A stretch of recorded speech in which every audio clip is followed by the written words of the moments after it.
आज ये जो 10-10 साल के 8-8 साल के 11-11 साल के लड़के हैं ना, मैं जो कह रहा था जिनके टूल नहीं सूखे, ये प्यार मोहब्बत की बात करते हैं, इश्क मोहब्बत की बात करते हैं।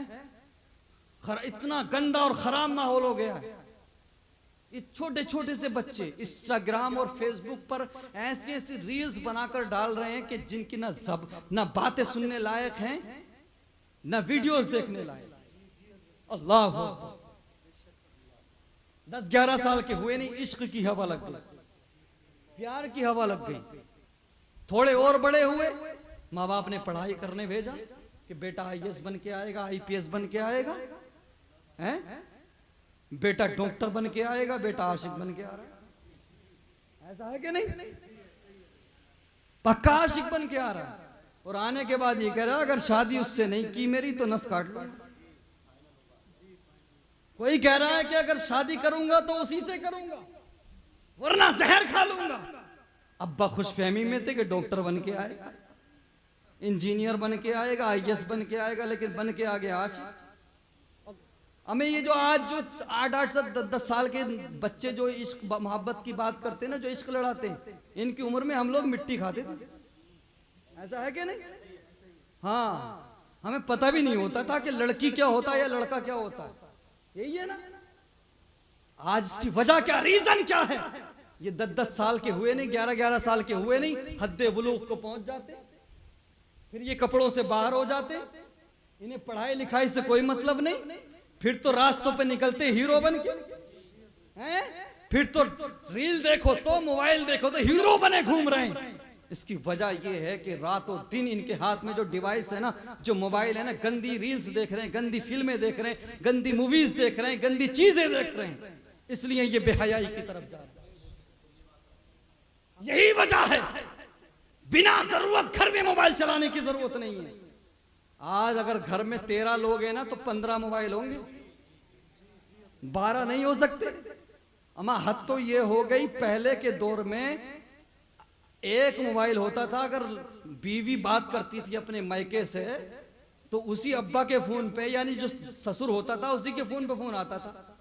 आज तो बेटी का अलग है, बहू का अलग है, सास का अलग है, ससुर का अलग है, बेटे का अलग है, छोटे का अलग है, मोटे का अलग है, लंगड़े का अलग है, लूले का अलग है। ऐसा है क्या? और ये जो तलाकें हो रही हैं, ये जो झगड़े होते हैं घरों में, 3 महीने बहुत अच्छा चलता है, बीवी भी खुश, शोहर भी खुश, ससुराल वाले भी खुश और मैके वाले भी खुश। हाँ, बस थोड़ी सी बातें और सुनिए। ये जो आज बहुत बड़ी वजह है, बहुत बहुत खास बात करने लगा हूं। 3-4 महीने शादी बहुत अच्छी चलती है, फिर तलाक की नौबत आ जाती है। क्यों आती है तलाक की नौबत? है वजह क्या है? पहले क्या होता था कि पहले शोहर अपनी बीवी पे चाहे जितना हाथ साफ कर दे, जितना लठ फेर दे, 2 महीने 3 महीने में जाना होता था मैके को। अब ये पूरा महीना याद करती थी कि ये वाली बात घर जाके बताऊंगी, ये वाली बात भैया को बताऊंगी, ये वाली बात अब्बा को बताऊंगी। महीना भर ये 10 बार पिटती थी, 10 बार कुटती थी। जब जाने का नंबर आता था मुश्किल से 20 बातों में से 1-2 बात याद रहती। ऐसा है कि नहीं? भूल जाती थी या राजीनामा हो जाता था। जाने के वक्त तक यही होता था ना। और आज थोड़ा सा कुछ हुआ नहीं ससुराल में, फौरन फोन लगा दिया। शोहर ने नमक की बात की, ससुर ने नमक के बारे में अगर कुछ कह दिया तो फौरन मैके को फोन लगा दिया कि बुढ़ा कपड़ों से बाहर हो रहा है, बुढ़ा मेरा जीना हराम कर रहा है, बुढ़े से आके बात करो, मैं इसके साथ नहीं रहूंगी।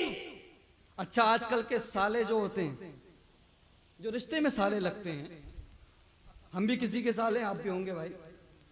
तो आजकल के मैंने कुछ कम अकल और कम फहम सालों को ये देखा कि जैसे ही फोन करती है ना बहन कि मुझे ससुराल में ये कर दिया, ये कह दिया, तो आजकल के साले अपने बहनों ही को फोन लगा के कह रहे हैं कि खबरदार होश में आ जा वरना टांगे तोड़ दी जाए। अब उन्हें ये नहीं पता कि टांगे टूटेंगी तो शोहर तो तेरी बहन का ही लंगड़ा होगा, है भाई, तेरी हमशीरा का शोहर ही तो लंगड़ा होगा, इसमें किसी और का नुकसान है? पहले होता यह था कि पहले इधर की बात उधर और उधर की बात इधर नहीं होती थी। इसलिए शादियां चलती थी, रिश्ते नहीं टूटते थे, तलाकों की नौबत नहीं आती थी। और आज जो तलाक की सबसे बड़ी वजह है, एक रिसर्च के मुताबिक 90% तलाक जो हो रही है 100% में से 90% मियां बीवी में जो झगड़े होते हैं, जो तलाक होती हैं, उनमें सबसे बड़ी वजह एक तो मोबाइल, दूसरी सबसे बड़ी वजह मायके वालों का शादी के बाद में भी ससुराल वालों यानी अपने दामाद के घर में दखल देना। जबकि इस्लाम कहता है, शरीयत कहती है कि अगर किसी की शादी हो जाए तो लड़की के माँ बाप से भी ज्यादा हक उसके शोहर का है। आइंदा अगर किसी की बेटी या बहन फोन करे कि मुझे ससुर ने ऐसा कह दिया या मेरे शोहर ने ऐसा कह दिया, तो उसे हिम्मत देने की जरूरत नहीं है, बल्कि समझाने की जरूरत है। बेटी ऐसा है, वो तुम्हारा घर है, वो तुम्हारे अपने लोग हैं, हमसे ये सब बातें मत बताओ, उनके साथ रहना सीखो। दिक्कत कहां होती है? दिक्कत तब होती है कि जब हम उसे सहारा देते हैं। तू टेंशन क्यों ले रही है? अभी आ रहे हैं, बस अभी देखते हैं, आके अभी बात करते। चलो भाई प्रधान जी, चलो चलो भाई नेताजी चलो। अब नेताजी भी अपने वोटों के चक्कर में पूरी तानाशाही दिखाते हैं। हाँ, पट्टे लगवा दूंगा, हाँ होश में कर लो अपने लड़के को, पट्टे लगवा दूंगा, पट्टे डंडे फिरवा दूंगा। ये हालत है। अल्लाह अकबर। रिश्तों को बचाइए, ये बड़ा पवित्र रिश्ता है मियां बीवी का।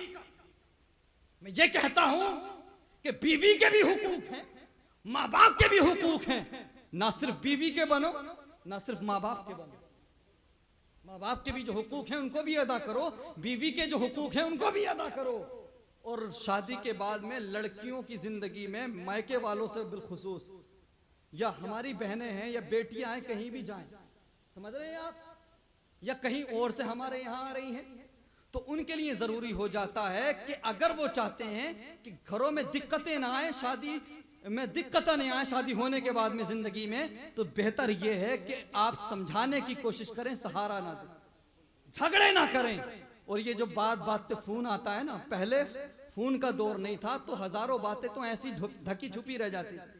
आज फोन का दौर है, बीवी के पास भी फोन है, थोड़ी सी बात हुई, इधर फोन लगा के बता दिया, इधर फौरन खबर पहुंच गई, तो गर्मा गर्मी हो जाती है, झगड़े हो जाते हैं। मैं ये कहना चाह रहा हूं कि जरूरत जितने मोबाइल की है, भाई बात ही तो करना है।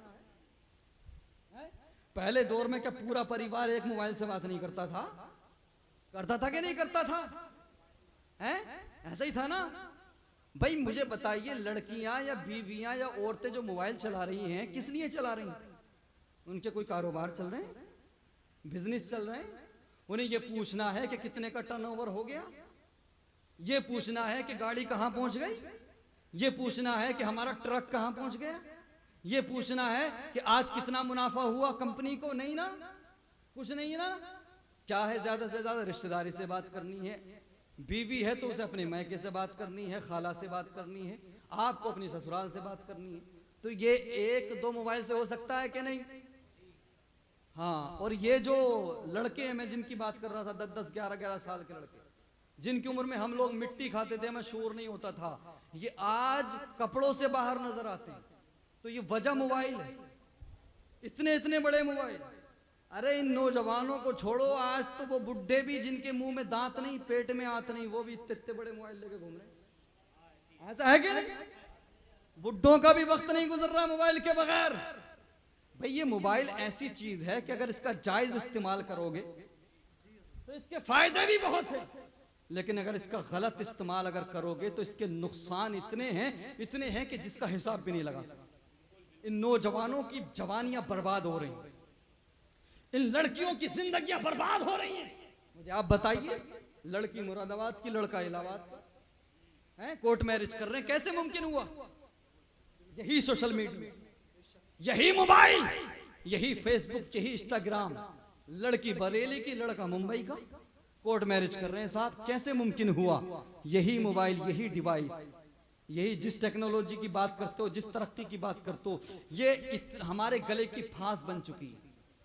इन्हीं डिवाइस के जरिए, इन्हीं सेलफोन के जरिए आज हमारी बेटियां अपनी इज्जत का भी सौदा कर रही हैं, अपने ईमान का भी सौदा कर रही हैं।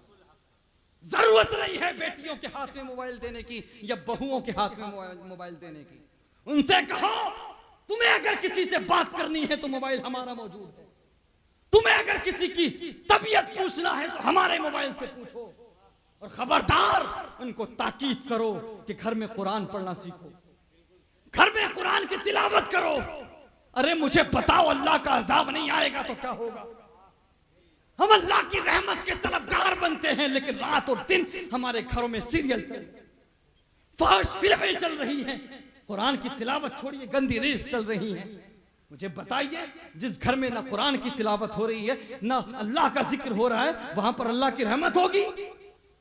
अजाब नहीं आएगा तो क्या होगा? हम अल्लाह की रहमत के तलबगार भी बनते हैं, हम ये मुतमन्नी भी हैं, हम तमन्ना भी करते हैं कि अल्लाह की रहमत हम पर बारिश बन के बरसे, लेकिन उसके बावजूद अपने घरों के माहौल को सुधारने के लिए तैयार नहीं।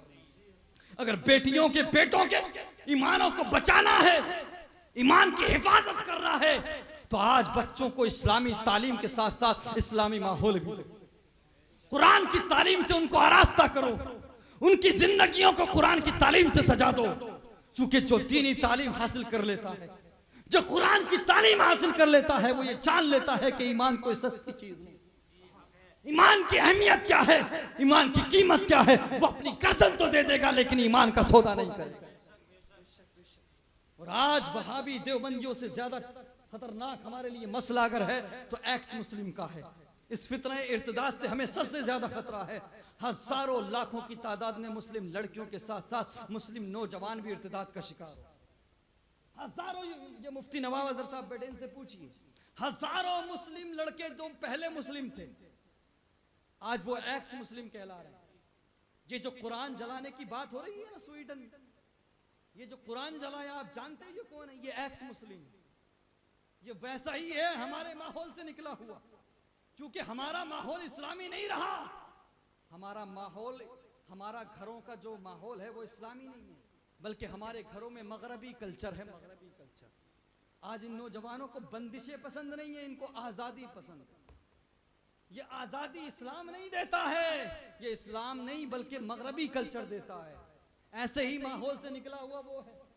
वो भी पहले मुस्लिम था जिसने स्वीडन के अंदर कुरान जलाया है, इराक का रहने वाला था, उसने भी वो एथेइज्म को कबूल कर लिया, एथेइस्ट बन गया, नास्तिक बन गया, इस्लाम को छोड़ दिया और उसके बाद में उसने कुरान को जलाने की हिम्मत, कुरान को जलाया।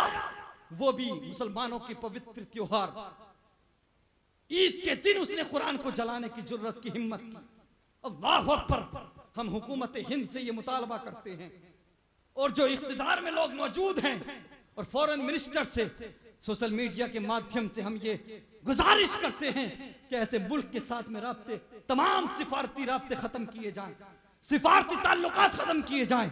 चूंकि आजादी राय का मतलब ये नहीं है, फ्रीडम का मतलब यह नहीं है कि किसी के मजहब की किताब को जलाया जाए, किसी भी मजहबी ग्रंथ को आग के हवाले किया जाए। अरे हम तो ये कहते हैं लकुम दीनुकुम वलिया दीन, तुम्हारा दीन तुम्हारे लिए है, हमारा दीन हमारे लिए है। हमने कभी तुमसे कहा कि तुम क्या करते हो? हमने कभी तुमसे कहा कि तुम किसकी पूजा करते हो? हमने कभी कहा कि तुम्हारे कितने माबूद हैं? अरे यार हमें क्या मतलब, हमारा दीन हमारे लिए, तुम्हारा दीन तुम्हारे लिए। तुम चाहे चांद की इबादत करो, सूरज की इबादत करो, यहूद और नसारा से भी मुखातब। तुम चाहे हजरत ईसा अलैहिस्सलाम को अल्लाह का बेटा मानो, चाहे हजरत ईसा को खुदा मानो, तुम्हारा मसला है, डजंट मैटर, हमें फर्क नहीं पड़ता। लकुम दीनुकुम वलिया दीन, हमारा दीन हमारे लिए, तुम्हारा दीन तुम्हारे लिए। तुम चाहे जो मानो, हम तो यही मानेंगे। बदलेगा जमाना लाख मगर कुरान न बदला जाए। हम तो यही मानेंगे कि कुरान कहता है अल्लाह का कोई शरीक नहीं, अल्लाह का कोई शरीक नहीं है, माबूद एक है। हम खुदाए वाहिद की इबादत करते थे और करते रहे। हमारा संविधान, कॉन्स्टिट्यूशन ऑफ इंडिया हमें ये सहूलत देता है, हमें ये इजाजत देता है कि हम अपने मजहब के अकॉर्डिंग प्रैक्टिस कर सकते हैं, अपने मजहब के मुताबिक जिंदगी गुजार सकते हैं। जिस तरह से तुम्हें मजहबी आजादी है, इसी तरह से संविधान ने हमें भी मजहबी आजादी दी।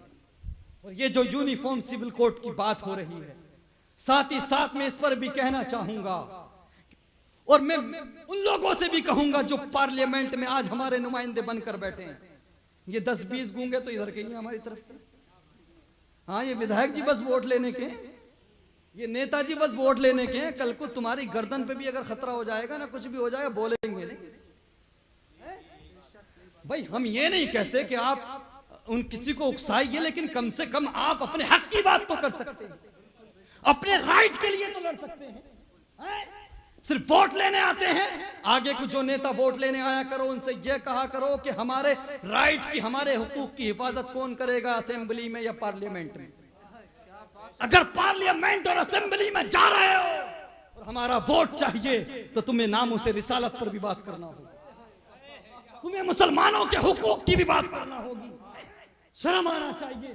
सैकड़ों की तादाद में मुसलमानों के नुमाइंदे मौजूद हैं, लेकिन मुश्किल से 2-4 बोलते हैं बेचारे। ऐसा है कि नहीं? सिर्फ 2-4 मुसलमान नेता हैं जो बोलते हैं।